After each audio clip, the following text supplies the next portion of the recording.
Yes, for you folks missing in this exciting class, we are recording this for you.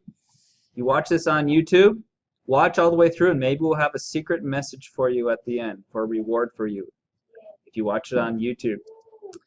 Okay, what I have up here is just a little demonstration of the coolness of the fill handle. You thought things were cool, it's even cooler. Click on this and I can fill handle over. What's going to happen? It's going to stay 4, or is it going to increment? Look at that. It knows how to count. Excel knows how to count. And if it has a 2 in the number, it will count up for you automatically. Look at that. And it knows to go back to 1 when I'm at the end of quarter 4. Kind of interesting. Let's see what happens here. Same thing. Goes up to 4 and counts back down to 1. Now this one is a little more interesting. If I just fill handle this over without and pull that over, look how it just increments the day. But what if I didn't really want that? Watch this.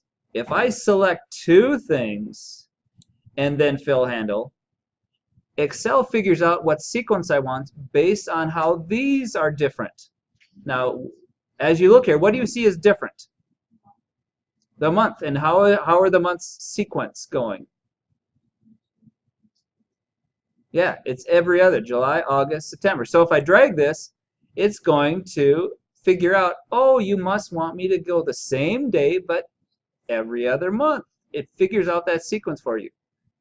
So sometimes if you have a sequence, if you just do one, it doesn't know what to do. Oh, I'll do a copy of those.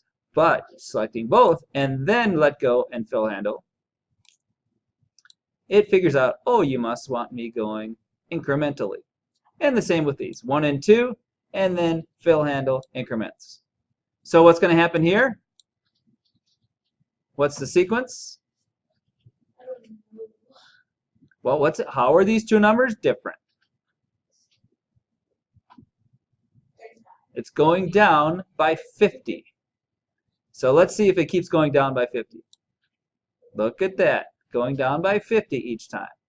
And this one, this is a normal one you've seen, but you don't have to spell out the whole day. It says, okay, you must want the other days also abbreviated. And I don't know if it does, let's try MO. See if it does MO. Oh, look, it did automatically fill. That's if I do MO and nothing else, backspace. Now let's try that. Let's see if it knows Mo2. No, it doesn't do it for Mo. It does it for Mun, not Mo. Which ones? There's lots of numbers. What number are you talking about? 8. 625 and 575? Okay, you have to have them both selected, let go, and then grab the fill handle. Remember, selection, and then let go, and then grab the fill handle. Then it will work.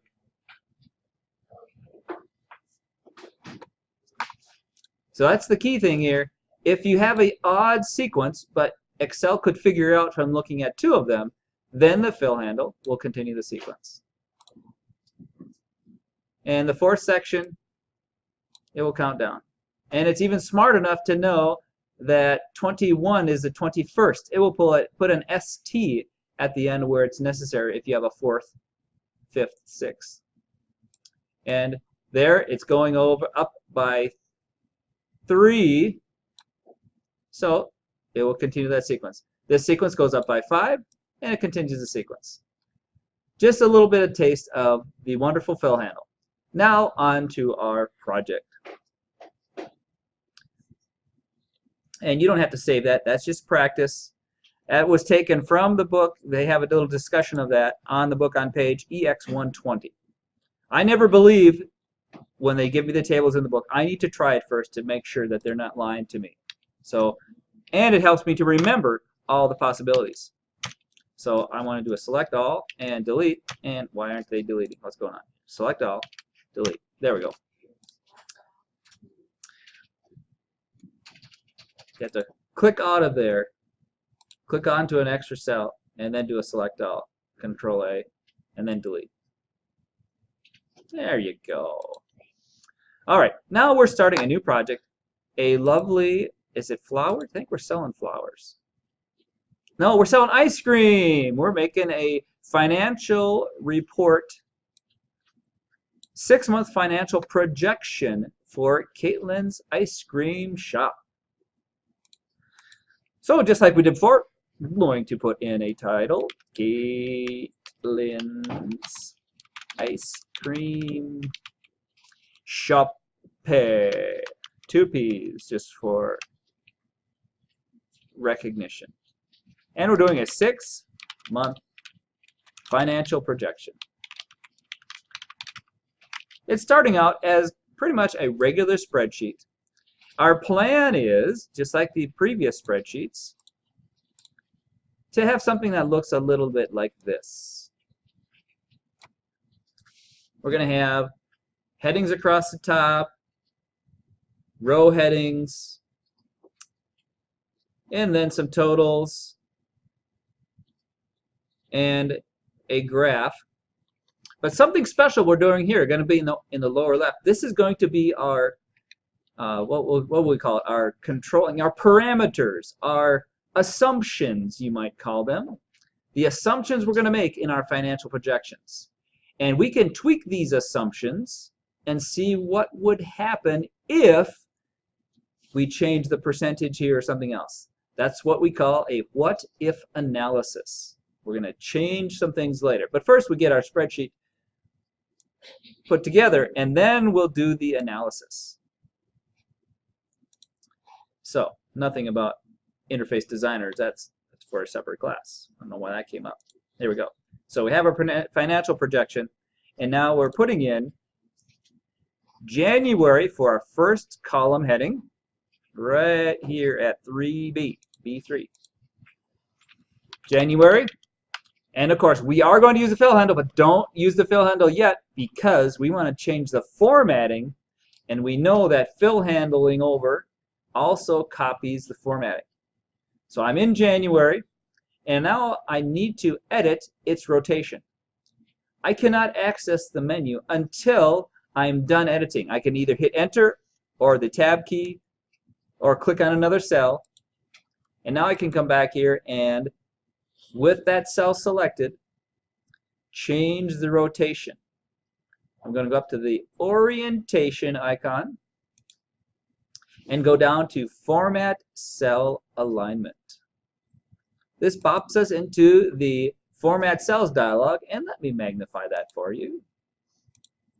In this dialog, we are going to adjust the rotation of that text, not the standard 45 degrees. So we're going to grab this little handle right here, the little red handle, rotate it up, up to 60 degrees.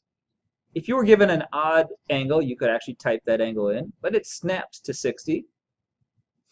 And then I can click OK, and I have January rotated for me. Isn't that cool? Select the cell, rotation right there. Now, if you knew you had it exactly 45, you could click a built-in angle. You can make it vertical. So those are available, but format completely custom, you go to that dialog. Now we're ready to fill handle over. Not only fill handling in the months of the year out to June, we're not going out to December because it's a 6-month projection. It remembers the formatting as it copies. Now we're going to do a total and a chart as well at the end of this row.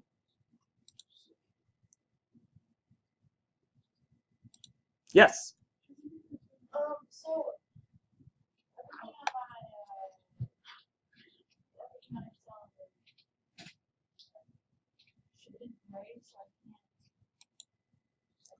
hit the escape key, upper left, escape, often that'll fix things. Okay. Control A will automatically select everything. To get out of everything selected, escape or clicking on a cell.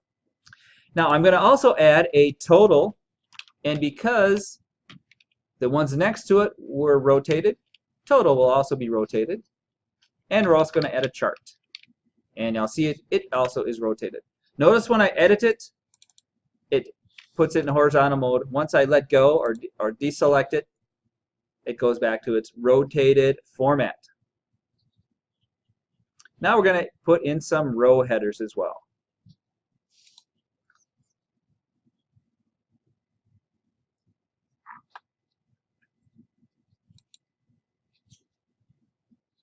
Over here on the left side, I'm going to give myself some room here by adjusting the width of this column. And my row headings, they're giving them to us what they want. First of all, they're going to be typing in their expected revenue for the month. That's something we will be entering as hard numbers. Just about everything else in this spreadsheet is going to be calculated based on that projected revenue. Now, I know some people just sit and watch and type the numbers that I type that are showing up on the screen, but you will be completely wrong, get very little credit unless you do the formula. So pay attention. Don't just type in what you see in the cell. Cost of goods sold, gross margin. And this time we are leaving a blank row to give us a little white space between our revenue and our expenses. Reminds me of a famous marriage-saving formula: income and expenses and our remaining balance.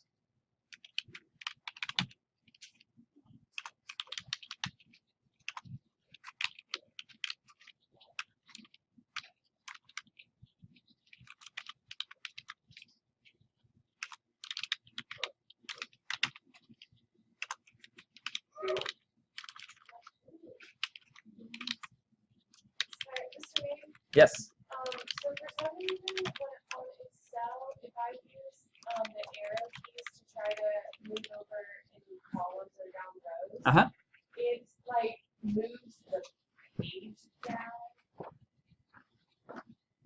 So like if I press down on the setting to where like You're in editing mode. Click on another cell. Now do the arrow.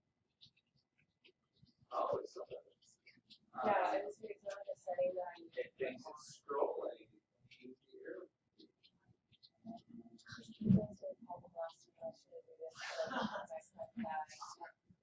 Interesting. Well, does the tab key do what you want? Okay, so tab key does this.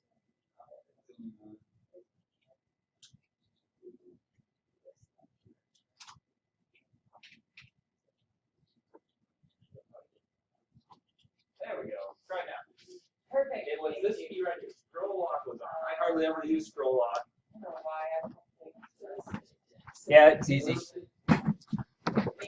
Yeah, little things like that. It's like no one tells you how to fix those things.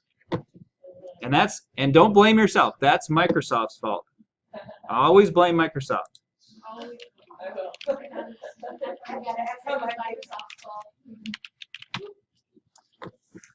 Now we're going to down here in our assumptions table later on here. We're going to be calculating all these numbers. But then over here in our, down way below here, we're going to be filling in an assumptions table. Down below operating income, we're going down one more cell, and we're going to put in here what if assumptions. What if?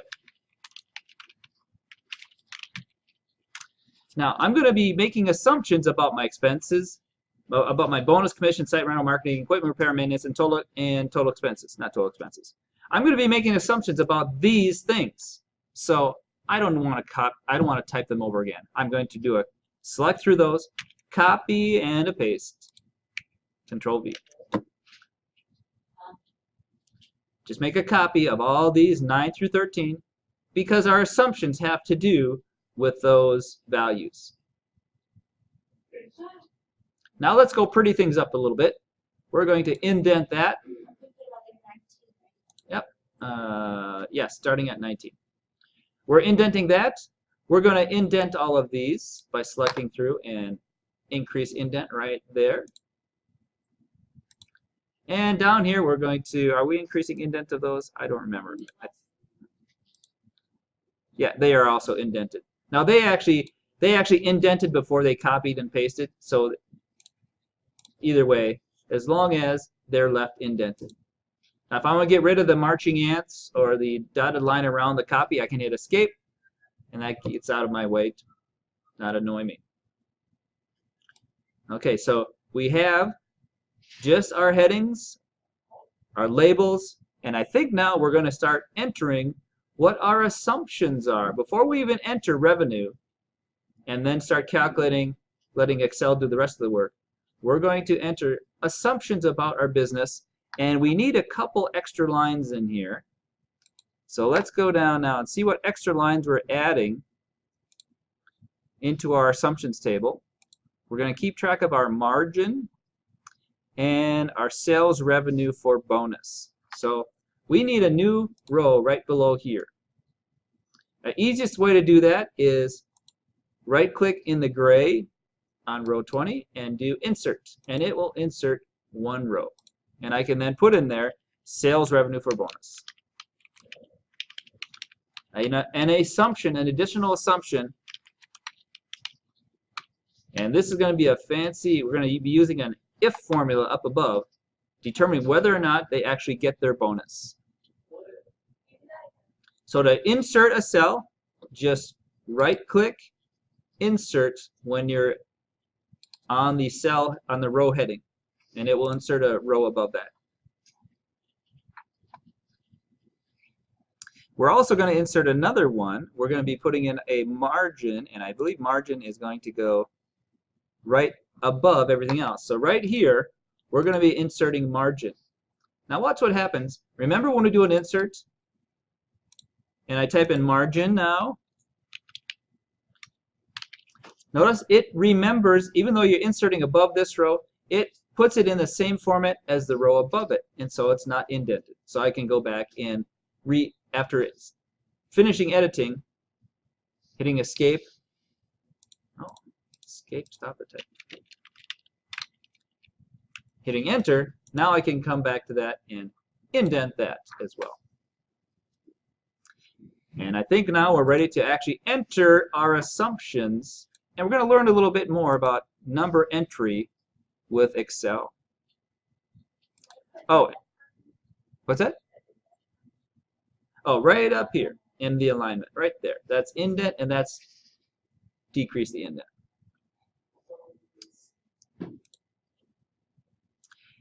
Now we're going to start entering some numbers for our assumptions. And I just remembered I haven't saved this yet, and I've done a lot of work. So I'm going to do a Control-S. I'm going to save this to my Section 2 on my OneDrive. I'm going to save it with my last name, Excel Module 2. Sorry, Excel Module 3, Ice Cream Shoppe.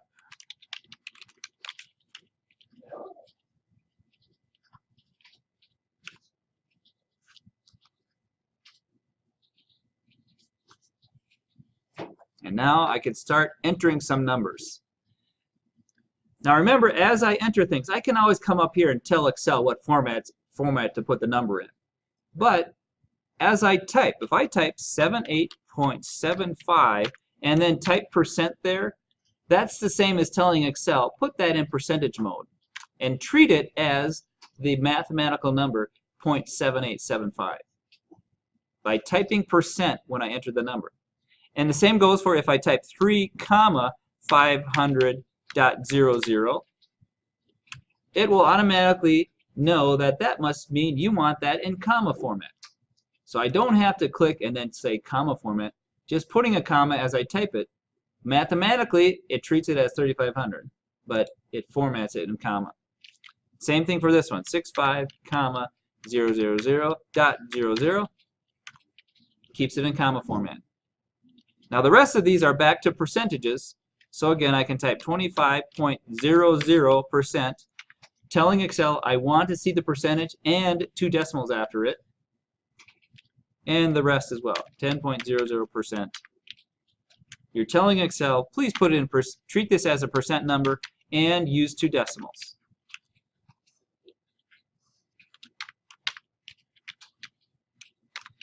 Now I could always go back and say to Excel, select them and adjust my decimals there as well. But by putting them in there when I initially typed it, I don't have to go back and say, oh, by the way, Excel, treat it as a percent. Now we're ready Make sure I got my numbers right, double checking the book. Now we're ready now to actually enter in some revenue and then let Excel do all my calculations.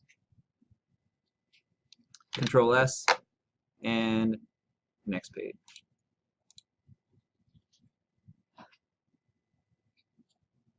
My revenue, given at the bottom of that page here, my revenue starts up here. I'm going to be just typing these numbers in. They've given this that my accountant has reported revenue or reported projected revenue. Again, I could just put in the numbers and then come back later and say comma format, but I'm going to put in the comma as I type it.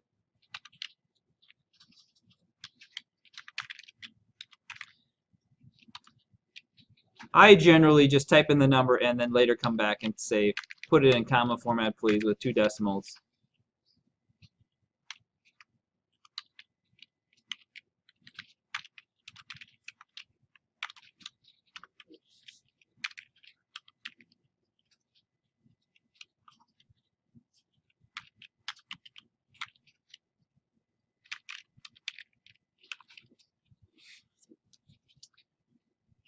And see, even though I type the comma, you see up there in the formula bar, Excel sees it as actually 55,000 mathematically. Let's see if I double click. Yeah, look at that. If I double click on it, it doesn't show the comma. Click off of it. Oh yeah, it's in comma format.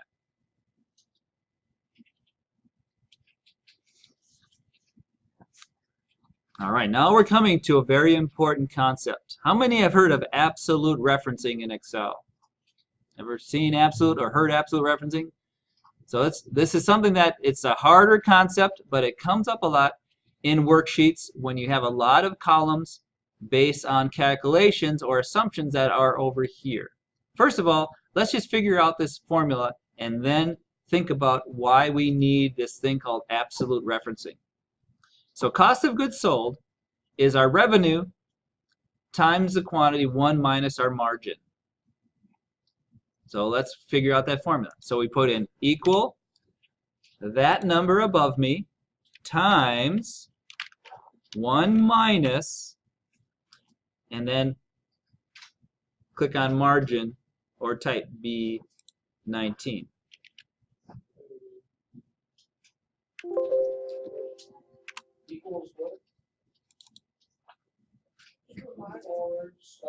B4 times the quantity 1 minus B19. Now I don't know why this I don't know why this does this. It thinks it's a date for some reason. Oh, and we'll come back. I forgot we're inserting a date as well.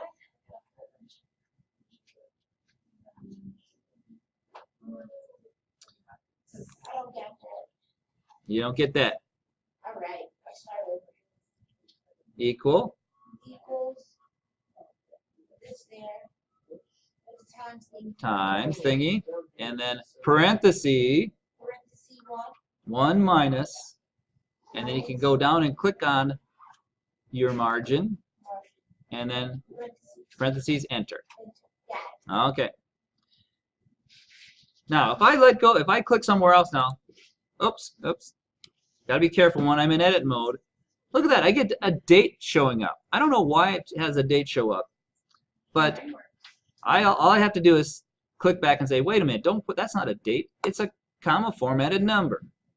And then I get the number formatted correctly.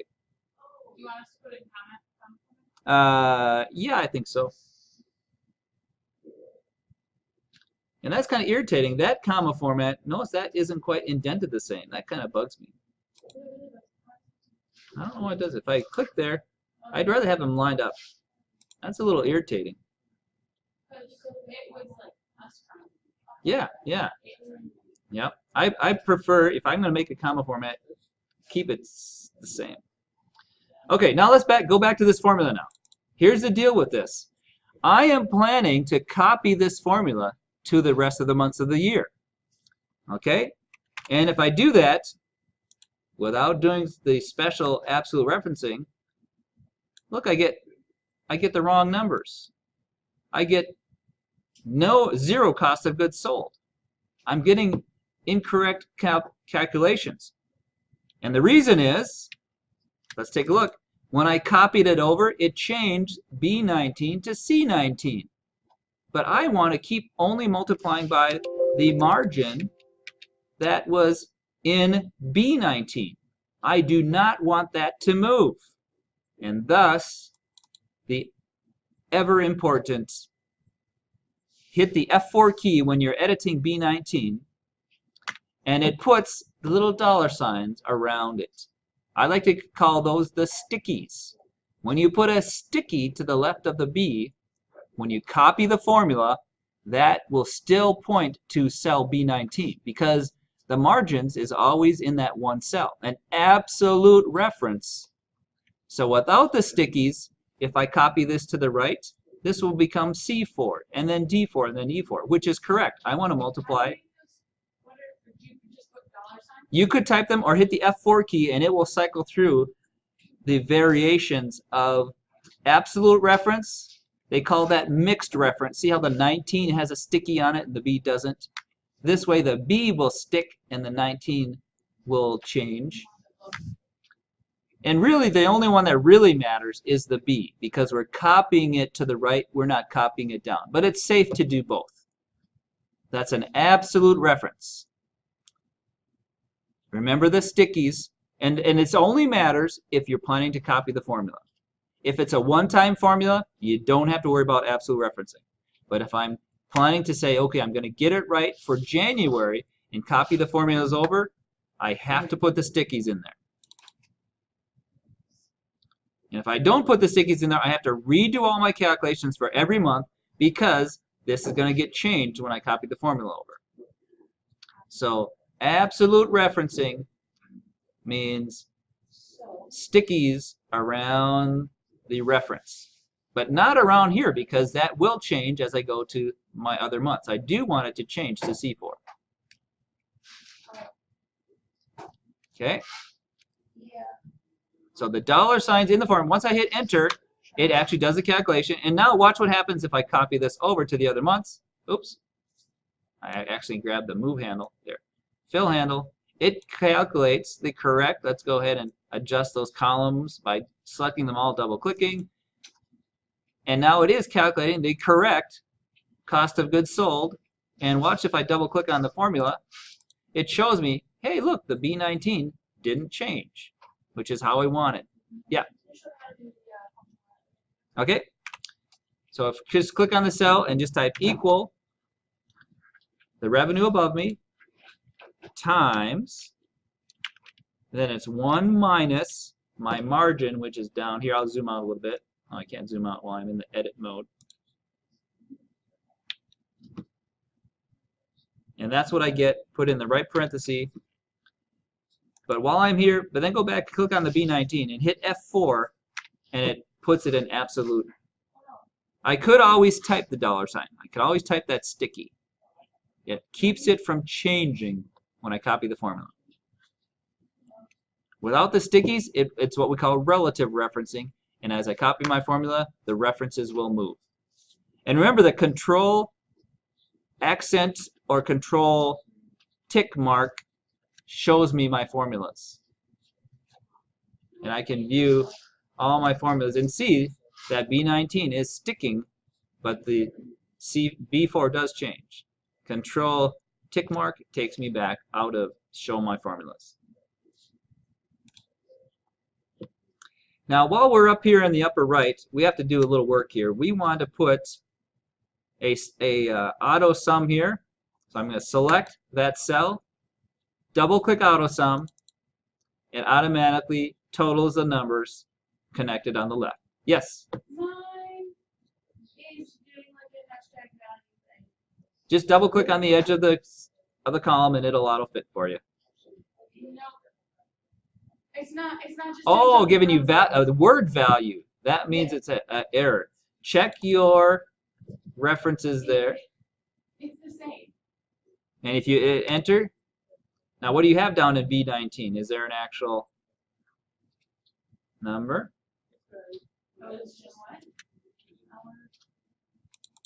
Make sure that you're not referencing B5 there.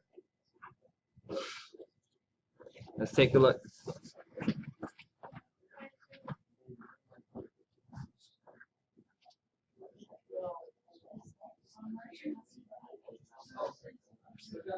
That one looks good. Okay, so grab the fill end over again.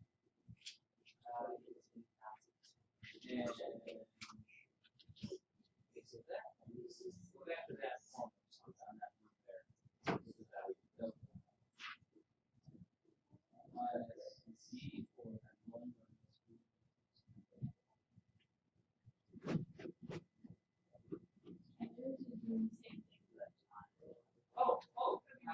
Your number, you accidentally put it missing 0, and so it's, since it doesn't know what to do with 67, 0, 0, it doesn't know that that's a number. So it's that number right there. And Excel doesn't know, oh, you just meant to give me a number. And of course, the value you should have said, hey, the number above me, I don't understand. Okay. Yeah, little things like that. Again, the error messages aren't always that helpful. You just look at it, well, there's just something wrong here, and Excel leaves you abandoned to figure out what the problem was with just that very ambiguous # value. Scary word. Okay, so we did a total here by just clicking there and just double-clicking AutoSum, and we can handle that down. We'll come back later and do a chart, but they do want us to put today's date in cell H1, just to do a little practice. So I'm going to zoom in on that. Let's see if I can zoom in that. H1. Now, if I think there might be a function having to do with date, and I don't remember what it is, you can always come over to this little guy right here, fx. That's insert function. A cute little icon, but it's very powerful. Cute but powerful, like a lot of people at here. Now, I can look through my functions and look for things that have to do with recent functions I've used, or look for categories. And there are so many powerful functions here. Like, let's just take a look at my favorite, math and trig. Look at all the cool math and trig functions I can do. Or financial, if you're into business. Look at all the financial. If you're in the business program, you might want to learn some of these financial formulas built into Excel. And I think they may cover some of that in your management information systems. And database. Ooh, database. Not as many, but they're really cool if you like database. All we care about, though, is the date and time. And there are plenty of date and time functions, but the one we are looking for is the one called now. And I click on it, and I get a nice little help. Returns the current date and time. I can explore and learn about lots of other things to do with date and time, but the one I just care about for now is now. And then I hit enter and hit OK because it takes no arguments. And it puts in today's date right there. But the date is not in the format that I would like.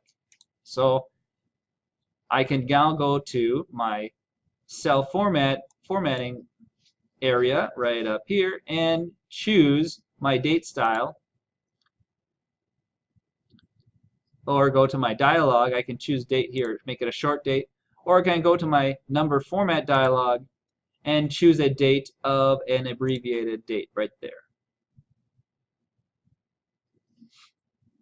Once I click OK, it puts it in a little more abbreviated date format. It's the now function. That's what gives me today's date. Actually, this gives me the date anytime they open it. It will tell them what date it is. But I find it more useful most of the time. The date that I created this document is important to document. So here's a very special shortcut key. This is free, not in the book. Control semicolon puts the date that it is right now, automatically types it in for you. Control semicolon. And of course you can. What's that? Does that work in anything else or just Excel? I think it may actually work in Access too. I don't know if it works in other places. It may actually work in Word. It's been a while since I've tried it in Word, but a nice handy shortcut. So this one is, that's not a formula, that's just control semicolon typed, and it typed it for me. This is the formula now, and when anytime someone opens it, it will show them the date that it is the time they opened it. Now this may be useful. It'll show the date that they actually printed it if they decide to print a hard copy. This you can control semicolon the date that you authored the document. So you don't have to put both of them in there. I just did that just to show you the control semicolon. And we're actually going to be obeying scripture using the now formula. Teach us to number our days. We're going to be calculating our days. Okay, just a little bit more here. We want to now do some more calculations based on those what-if assumptions. And let me make sure I haven't forgotten anything here. Assumptions, we got dates. We did the absolute versus relative referencing.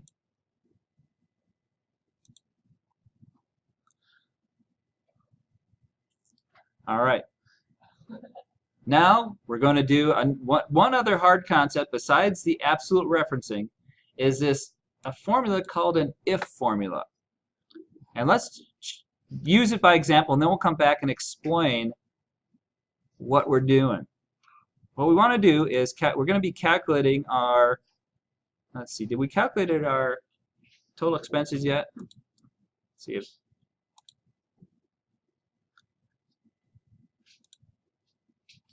in here we got January.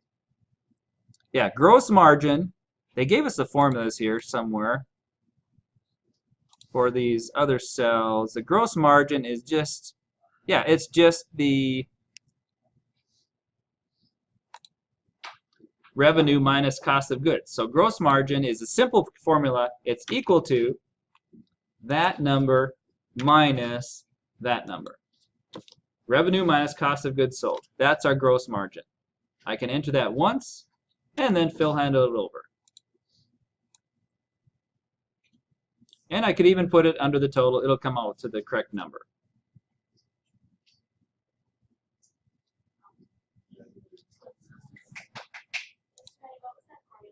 It was just that one minus that one. The revenue minus cost of goods sold.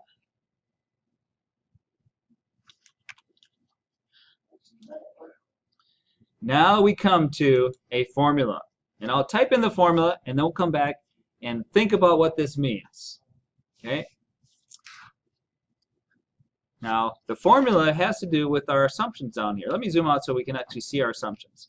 Our assumptions down there have to do with the bonus that we get, but it depends on our revenue for bonus. We only get the bonus if our sales revenue has exceeded the sales revenue for bonus. So how do I make that a formula?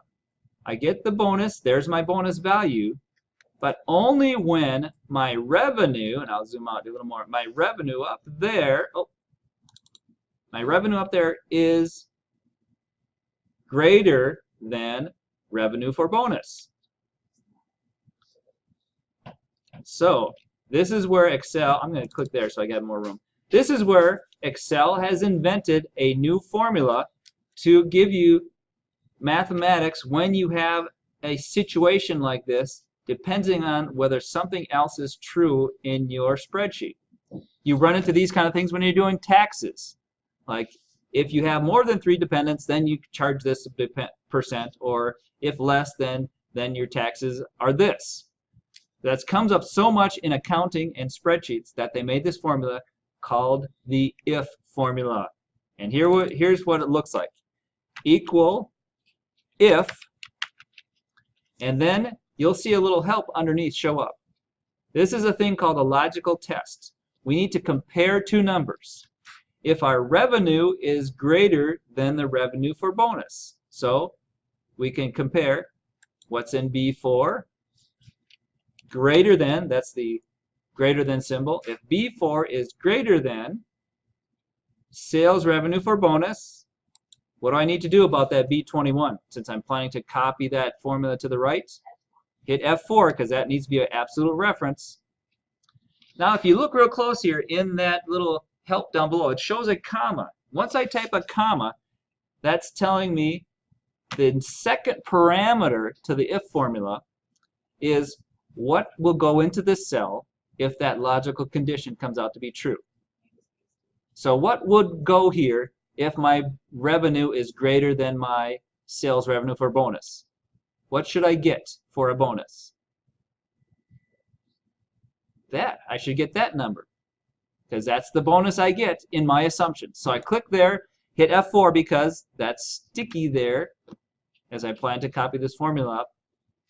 Now what do I get if I don't have revenue for bonus? Let's try it. Let's just see if I don't have to put that third parameter in. Let's just hit parenthesis and enter. Oh, it gives me false instead of a 0. So rather than have the word false show up, I put in the third parameter, comma, 0. Rather than a false, give me 0 bonus if that first condition hasn't come out to be true.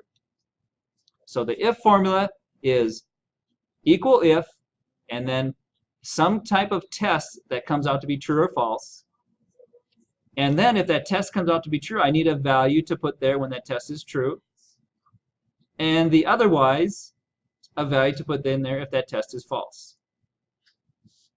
And now I hit enter, and I should see 0 on this one. But if I copy this formula over and I've done it right, I should see a bonus for these years or the months where I have exceeded the revenue for bonus. So we're projecting that we will get the bonus in March, April, May, and June because we're projecting a higher revenue. Now these aren't the actual numbers yet. These are the projections. So we're planning on the bonus in our projections. Okay, then that's a tough thing. So let me do that again. So I'm coming here, and I'm just going to type equal if the test is that number there greater than this number here with stickies around it, comma, that number there is what I get if that comes out to be true with stickies around it, comma 0, I get nothing if that doesn't come out to be true. Yes? Okay, let's come take a look. Save it there, and we'll end with that.